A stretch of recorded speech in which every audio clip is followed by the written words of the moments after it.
After receiving a diagnosis, why was Where is Wendy Williams released? Wendy Williams, Where is she? Investigates the lives of broadcaster and media figure Wendy Williams when she vanishes from view. But after Williams' aphasia and frontotemporal dementia diagnosis were made public, the docuseries shouldn't have premiered. The Wendy Williams Show, the syndicated talk show that Williams hosted for 14 years across 13 seasons, is her most well-known work. With her special gift for gossip, controversy, and narrative, she was elected into the National Radio Hall of Fame throughout her broadcasting career, and is regarded as one of the most iconic radio hosts of all time. Apart from her work in television, she has started a clothing brand, authored several books, and established the nonprofit The Hunter Foundation to aid in the provision of assistance for individuals undergoing drug misuse recovery. Regretfully, Williams started experiencing health problems in 2017, ultimately discontinued in 2022.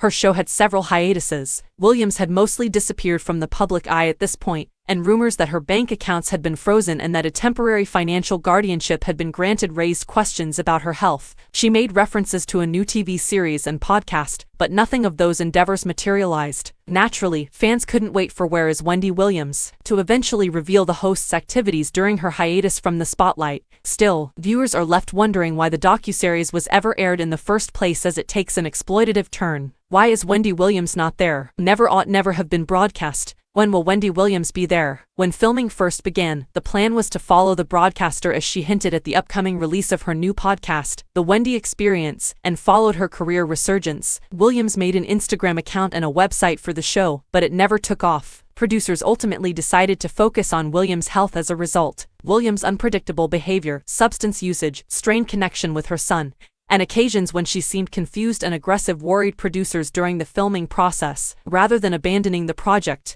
the video took a different turn and turned into a personal examination of her difficulties and her family's worries for her. The producers made it clear that Williams and her family gave them permission to shoot what they did, but when the producers found out that Williams had been diagnosed with frontotemporal dementia and aphasia the previous year, everything changed. Her diagnosis remained a mystery to the crew for the most part of the production. Furthermore, executive producer Erica Hansen disclosed that they felt uneasy starting the filming process as soon as they realized that she really needed help. Producer Mark Ford even said that if they had known about her diagnosis earlier, they never would have recorded the documentary when filming halted. The cast and crew of the show have expressed their understanding of how Williams' illness affected everything. They had gathered terrible footage of Williams' deteriorating health, alcoholism, bewilderment, and intense emotions, as well as tell-all interviews with family members outlining their many worries about her, to create a series that chronicled her at her lowest. Williams' problems are not depicted through an empathetic and sympathetic lens to promote awareness about her disease because her dementia is barely referenced once. As the creators realize that she will never get well and be able to return, the documentary essentially serves as a means of exposing her hardships to the public without offering any analysis or closure. It appeared from the production crew's remarks that they were informed of the diagnosis before the general public. Furthermore, Williams' illness was made known to the public 2 days before to the February 24th episode of Where is Wendy Williams. Given the news, the network could have still decided to yank the documentary, but it chose not to. When Williams' guardian filed a lawsuit to try to stop it from airing, it didn't even take it off. In the meantime, why did the producers permit the docuseries to air if they were so conscious of its incorrectness in light of the diagnosis?